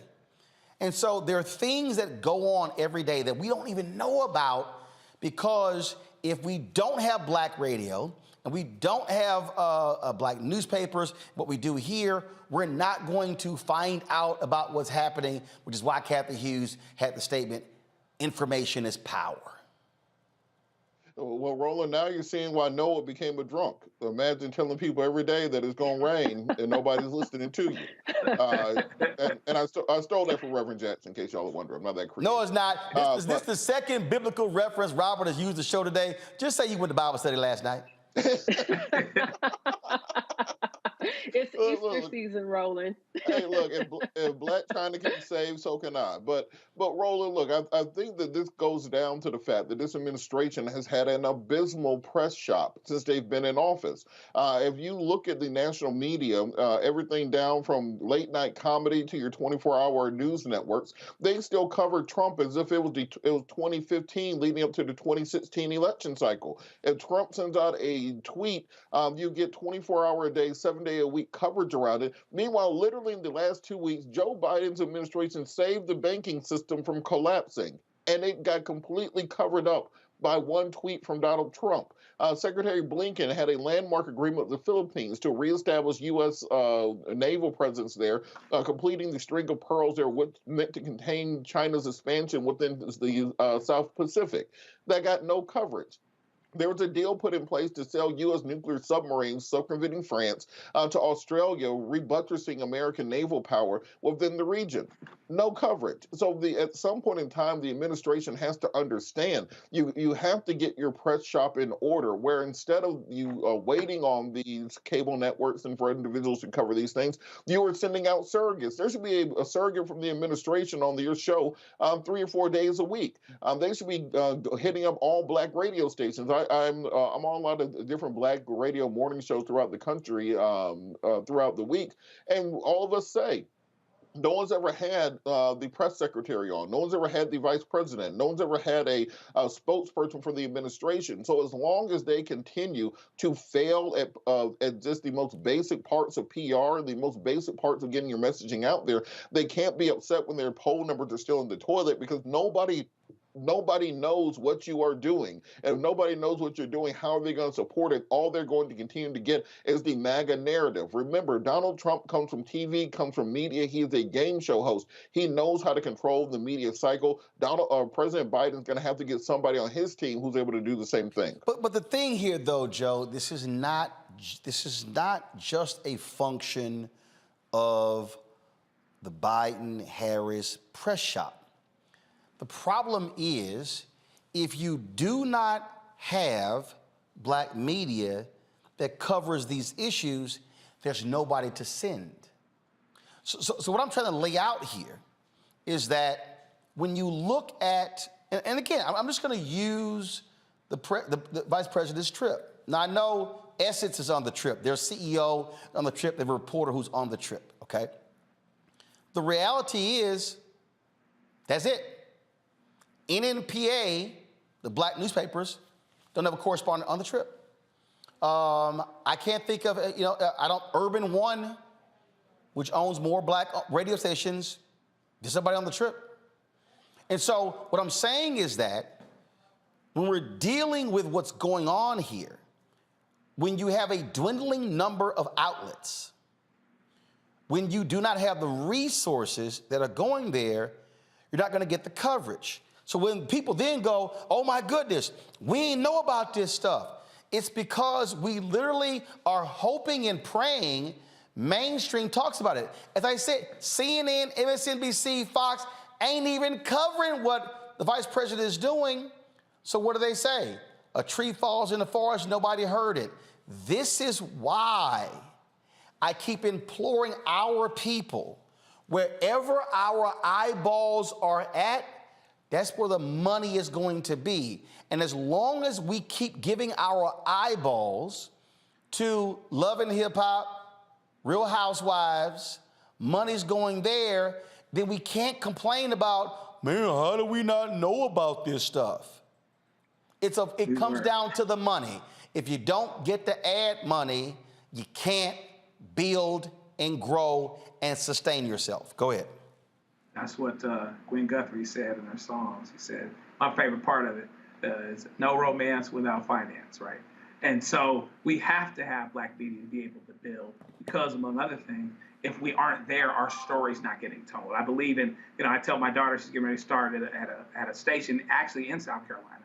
And I tell her, you got to be objective about the facts themselves, because the facts are the facts. But be subjective about the stories that actually need to be told. Tell stories that aren't being told. Stories about us when we're the growth segment, when we're getting bigger, when there are more of us, when we're doing things that are significant. The vice president of the United States is thriving in a white institution and can't get a story told about what she's actually doing. And so we have to continue. And Trump, when my parents got serious with me, they would tell me that I was ungrateful. And every now and then I do the same thing with my daughter, and it works every time. I've never seen it fail. But Trump is as ungrateful as he can possibly be. The media made him. They made him. They follow him. They continue to follow him. He said, they're getting ready to arrest me on Tuesday. No indication they actually were, and everybody covered it like it was getting ready to be the apocalypse. Meanwhile, back at the ranch, all these things that are going on in the administration are going on, and nobody's talking about it. CNN's not talking about it, but they say breaking news at the top of every hour. MSNBC's not talking about it. Mainstream media is not talking about it. And so it's pretty frustrating to see that for where it is, but it underscores the importance of what we're talking about, because our stories don't get told unless we're there, unless we're at the table, and we're not going to be able to be at the table the way that we need to if we don't have the ad dollars to build and to grow. So I'm going to unpack this thing when we come back and with our Where's Our Money segment. And I'm going to mention a major company that everybody black has used their products. And we're asking, what is your black-owned media spend? We buying your stuff, but what are you doing? Wait till I show y'all what the name of this company. Oh, y'all know who this company is. But it's amazing. What are they doing with black-owned media? I'll explain. You're watching Roland Martin Unfiltered on the Black Star Network.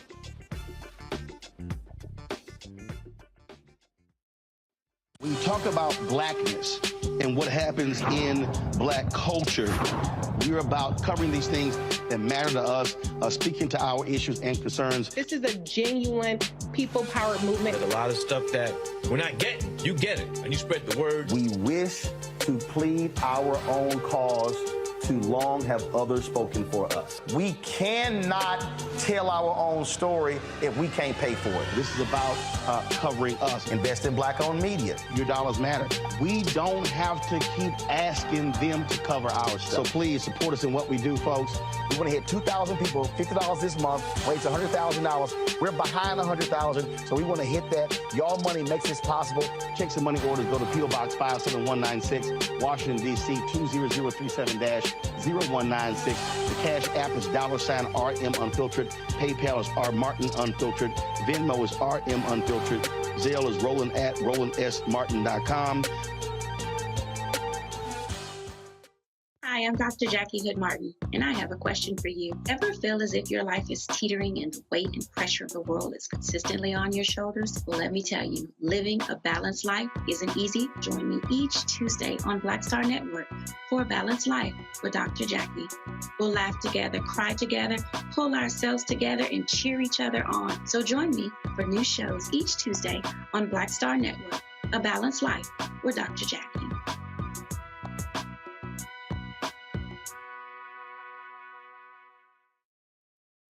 Hey everybody, it's your girl Lunel. So what's up? This is your boy Earthquake. Hi, I'm Chaley Rose, and you're watching Roland Martin Unfiltered.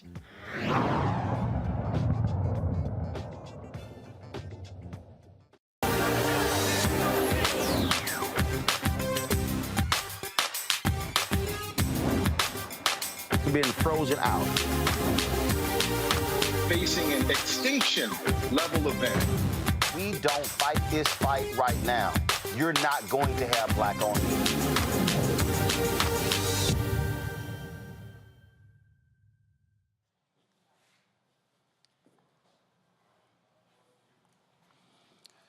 All right, folks, welcome back to Roland Martin Unfiltered. So, are you familiar with this company? Let's see here. Do you have it up? Okay, here we go. Y'all familiar with this company here? Let's see here. Okay, for some reason, we're not able, why is it not pulling up? Let me just double check it here. Give me 1 second, y'all. I know, I'm gonna pull it back up because it keeps going in and out, so. Okay, all right. All right, so let's see here. Airplay is, I see what's going on here. So, the Clorox company, I think it's the distance from where it is. So we use Clorox. All right, I'm gonna walk back over here. I need to show y'all what I'm talking about so you can understand what's going on. So we talk about the Clorox company. Okay, you may go, okay, I heard of Clorox, but you know, what are you talking about? The Clorox company, isn't that just they just sell products and then, you know, cleaning products and stuff along those lines? Well, that is what they do, but they are a $19 billion a year corporation. Let me say it again. $19 billion a year. In fact, you should be able to see it now. This is their market cap, okay? That's right. Their market capitalization is $19.21 billion. Their stock price trades at $155.50. And so, now, why is that important? It's important because we spend a lot of money on Clorox. Every black person I know has used Clorox products to clean something in their home. We still do. And we have been reaching out for the last couple of years to Clorox to talk about, their spin with black-owned media. Crickets. Now, black folks use a lot of the products, and we've been looking at, we've been challenging all these corporations, and many have stepped up to commit to spending with black-owned media. General Motors, McDonald's, Coca-Cola, Group M announced several of their companies will be spending at least 2%. That number, they said that number went up to 5% with diverse groups. And you're talking about Clorox. But see, now here's what's interesting when we talk about, again, these companies. And I need y'all to understand when these companies are doing certain things. So go to my iPad. So this is their website right here, okay? Now, what you'll see right here is when you go down right here, you see that? Oh, inclusion, diversity, equity, and allyship. Let me click that. And so all of these companies, they have all of these DEI statements, diversity, equity, inclusion, and what they mean, and their goals, and gender and ethnic minority pay equity, gender and ethnic minority representation, inclusion index. Let's go ahead and click that inclusion index. Not sure if they have it. Let me just click more, what their goals are. And again, leadership team and all this sort of stuff like this. And so here's the inclusion index. In terms of the inclusion index for women was 82%, people of color 76%. The total company was 81%. I have no idea what the hell that means. I have no idea what that means. With their inclusion index. See, I told a company this here. I told a company that I don't praise you because of press releases. I don't praise you because of, posts you put on social media. I said I praise you based upon direct deposits. It's really what you do. And what we should be doing as African Americans is challenging these companies in every way. Not just what money do you spend with black-owned media, but you have law firms you do business with. Are you using black law firms? You have PR firms. You have event planners. You have transportation companies. You have catering companies. You have an array of accounting. Do you have a black accounting firms? There's an array of professional services that all of these companies utilize. And what often happens is when we start asking these questions, all of a sudden you start looking at numbers, and the numbers don't all add up in these companies. And so we're challenging them because, like right now, you can go to my iPad. I mean, this is the executive team of Clorox. This is them, their CEO, Linda Rendell. And you're going on here, and so the executive, the black executive is a sister. She's the VP and Chief Diversity and Social Impact Officer. Now, let me explain why that's sort of a problem. And again, I don't know the sister. I got nothing against the sister. But the problem in corporate America is that these are not what we call P&L responsibilities, meaning that you don't have any profit and loss responsibilities. So when you're in one of these jobs, how is that really an important factor? So when you don't have any African Americans who are on, when it comes to the executive team, who are in those P&L responsibilities, well, then it is a problem. Now, again, when I think about the board, here's the board. Can you go to my iPad, please? This is their board of directors. And so you see who their board members are, various people. And there is a brother on here, and I've met Christopher before, and I plan on reaching out to Christopher. Christopher J. Williams, he's the chairman of Seabird Williams Shank and Company, LLC. Like I say, I met Christopher a number of times. Again, The thing that why this is important is because, folks, black board members must also, and I'm not just calling Christopher, I'm talking about all black board members, must be pushing these companies to deal with this, because if we're not discussing the money, y'all, we ain't having the right conversation. And Robert, Rebecca, and Joe, people keep saying, man, you know, because I saw you on the Breakfast Club, and I saw you on Ebro in the mornings, and I saw you on Vlad TV, and man, you keep talking about this stuff, and man, I don't understand, you know, why you begging and why you doing all this, and I keep trying to explain to them, when you're talking about social impact, when you're talking about social justice, if you're not having a black economic social justice conversation, ain't a damn thing changing, Robert. You're absolutely correct. One of the things that when I first started in civil rights was I was an intern for Janice Mathis, the current executive director of NCNW. And what we would do is a corporate report card of Fortune 500 companies within the Southeast, detailing the number of, as you just did, African Americans on the board of directors, African Americans in senior leadership. Do they have a diversity and inclusion initiative at that corporation? Whether or not their supply chain is diverse, et cetera. And the last time we updated, it was a 20-year update, and the numbers had only barely changed. Other than some companies put in place a diversity and equity and inclusion officer, board members still 90+% white, corporate leadership 90+% white. And the reason that this is significant is, for people who are wondering, those media outlets you consider to be black media outlets, where they're not fundraising or where they're not asking for money, often that's because the people behind the scenes are not reflective of the people in front of the camera. And therefore, the people in front of the camera do not have full editorial control. They do not have the full ability to tell the stories that our community needs to hear, because there is this stereotype in white media that black people don't like news and information. The only thing we care about is entertainment, celebrity gossip, sports, those sorts of things, and occasionally black violence porn, but that we do not care so much about hard-hitting black news. This is why so many efforts at black news have failed over the years, because of this belief that we simply put do not want it and do not believe in it. And I think it's time for us to stand up and make a clear showing that we want real news to come to our communities, and we will support real news when it comes to our communities. What I'm trying to unpack here, Rebecca, for everybody who's watching, is that $322 billion is spent every year on marketing, and black-owned media gets 0.5 to 1%.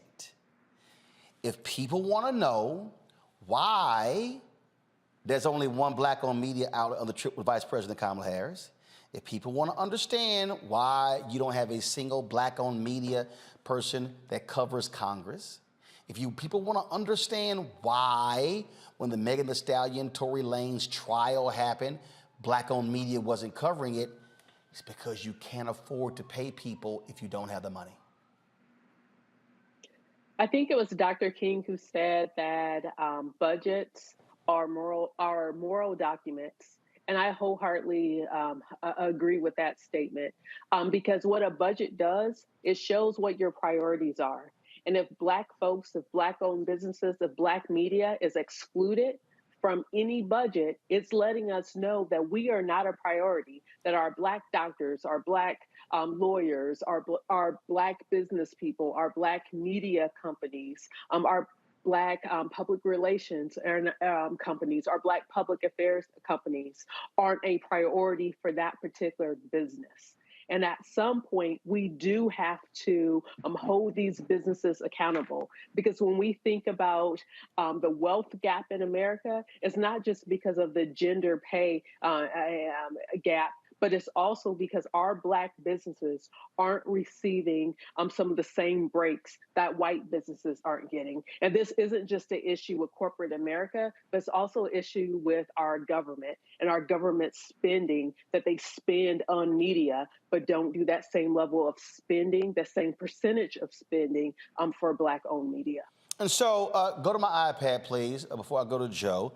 And Joe, this is the Clorox. This is what they spend every year on advertising. This, according to this chart, in 2019, they spent $581 million. Now, this is according to this chart here. Now, I was looking at another, before I go, so come back here. Now, according to this, in 2022, it says, come on, go to my iPad, that Clorox spent $709 million in 2022. So, here's the deal. If black-owned media, Joe, got 10%, let's just say 10% of the money that Clorox spends, that's $70.9 million, okay? Just for our audience sake, if, let's just say, of the $70 million, let's just say, again, it's 10%, y'all. It's $70 million. It's black-owned media. We're talking about, now mind you, multiply that by, let's just say there are 30 companies that are out there spending the same amount of money. So if 30 companies, if $70 million was spent by 30 companies, that amounts to $2.1 billion.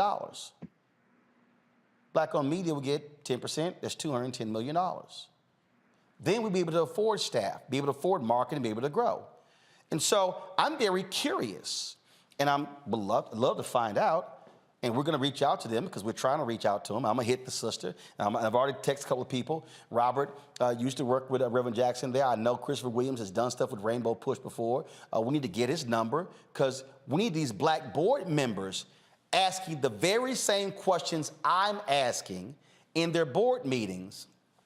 Who's the money being spent with? If you don't follow the money, Joe, then you can't have a real conversation. Not want to be left out on the scriptures. So I'm going to Matthew 6:21. For where your treasure is, your heart will be also. So we're going to know by looking at the budgets where the money is and where the money is going. And at the end of the day, you know, here we are in another situation where you plant a seed and you're supposed to get a harvest. It's one thing if we don't buy Clorox. There's a bunch of things we can talk about. Well, black folk don't really get into this. No, we all got Clorox. Now, sometimes we don't use it. You go to your cousin's house and it's not cleaned up the way it needs to. And what do you tell him? You tell him, go get the Clorox because I know it's here. Me, I was using the Clorox over the weekend on the edge of my toothbrush, straightening out my Adidas Superstars. Can I be real? You know what I mean? We've all got Clorox. We all use Clorox, okay? And so plant a seed, get a harvest. You know, there was a time when we bought a third of movie tickets all those years ago and didn't have any black-owned theaters. You know, so, you know, at the end of the day, we have to be serious. I appreciate you trumpeting this horn because it has to be trumpeted. The fact of the matter is, if they do the drop in the bucket that they're actually supposed to, which would be commensurate with the investment that they have. Clorox is truly a product that transcends color. We all have it, all right? And so, therefore, if they do what it is that they're supposed to do, and that's why we have to press that button, we would be a lot further along, and the stories that need to get told would get told. And so we have to continue to press that button.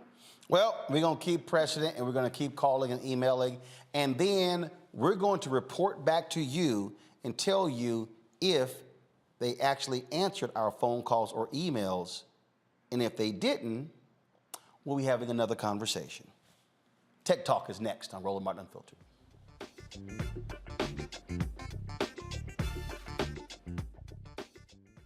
Hatred on the streets, a horrific scene, a white nationalist rally that descended into deadly violence. White people are losing their damn minds.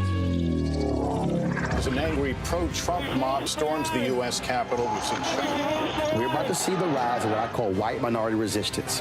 We have seen white folks in this country who simply cannot tolerate black folks voting. I think what we're seeing is the inevitable result of violent denial. This is part of American history. Every time that people of color have made progress, whether real or symbolic, there has been what Carol Anderson at Emory University calls white rage.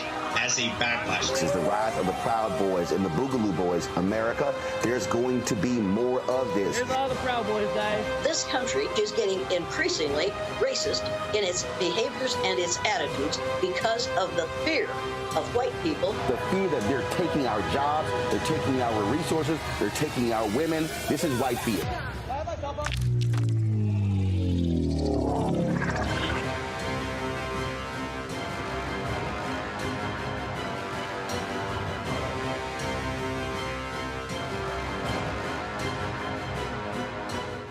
Hi, I'm Vivian Green. Hi, I'm Wendell Pierce, actor and author of The Wind in the Reeds. Hey, yo, Peace World, what's going on? It's the Love King of R&B, Raheem Devon, and you're watching Roland Martin, Unfiltered.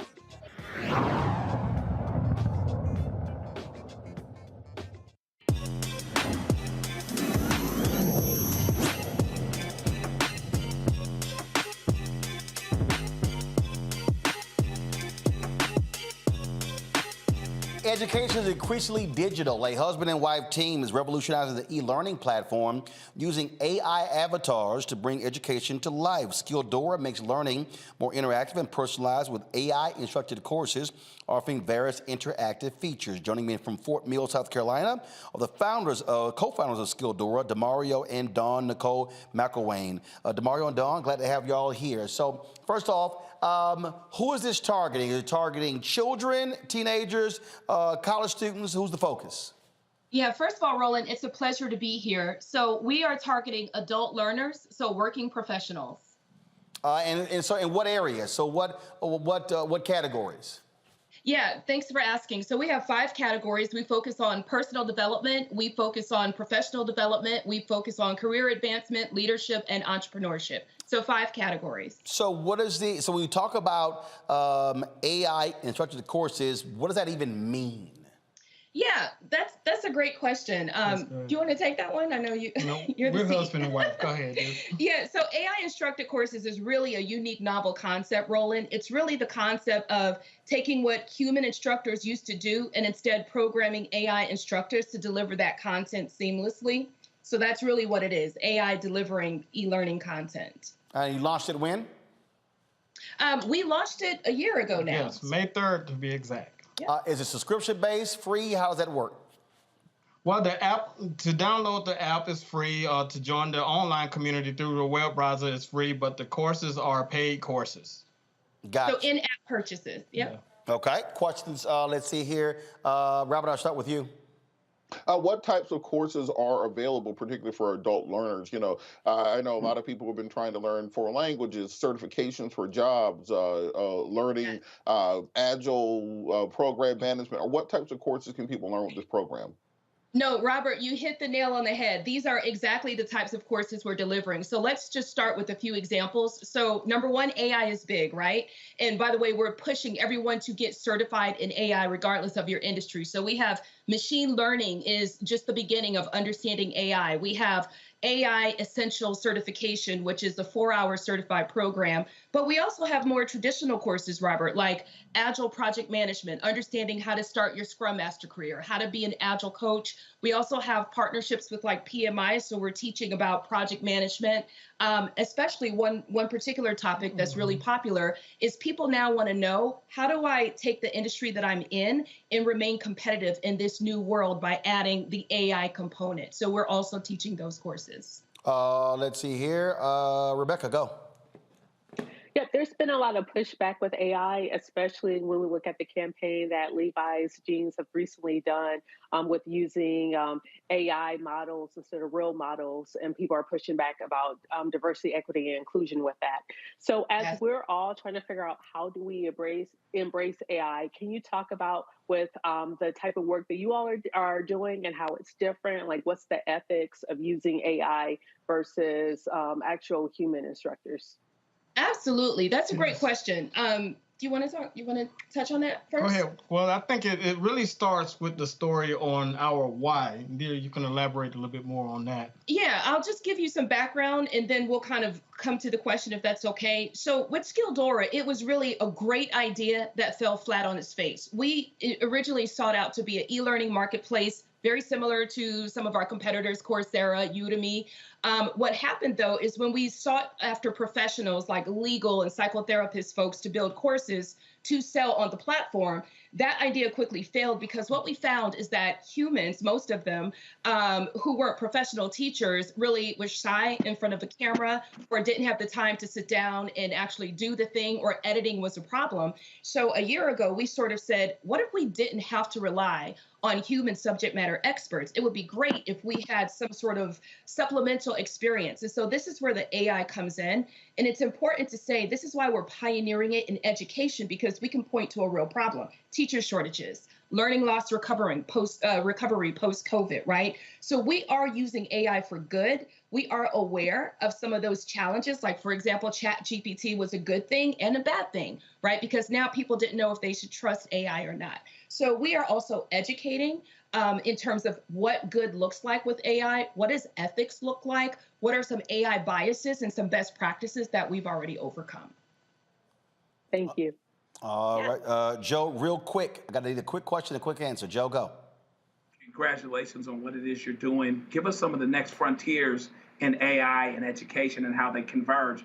And how do we make sure that this is not something else that leaves us, people like us, behind? Well, that's actually a great question. The reason that we are in this space so we can actually carve out our place in it, as Black people, to be honest. And I don't believe that it will actually dissolve anytime soon. As classrooms are starting to emerge, with the smart boards and computers and everything, AI is actually coming in to help the teachers just reach more students.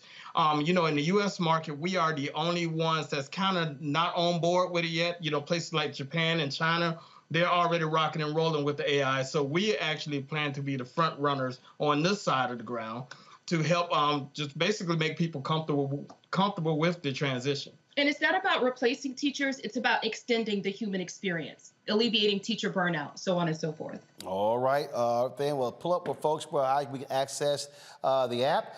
It's Skilldora. You see right there how to connect with them on social media. Go to their LinkedIn, Twitter, YouTube page as well. Well, we certainly appreciate both of you joining us, DeMario and Don. Good luck. Thank you. Thank you very much. Thank you. All right, thanks a bunch. Folks, that is it for us. Joe, Rebecca, Robert, thank you so very much. Folks, I'll see you tomorrow right here on Roland Martin Unfiltered, right here on the Black Star Network. Holla! Folks, Black Star Network is here. Oh, no punches! I'm real revolutionary right now. Support this man, Black Media. He makes sure that our stories are told.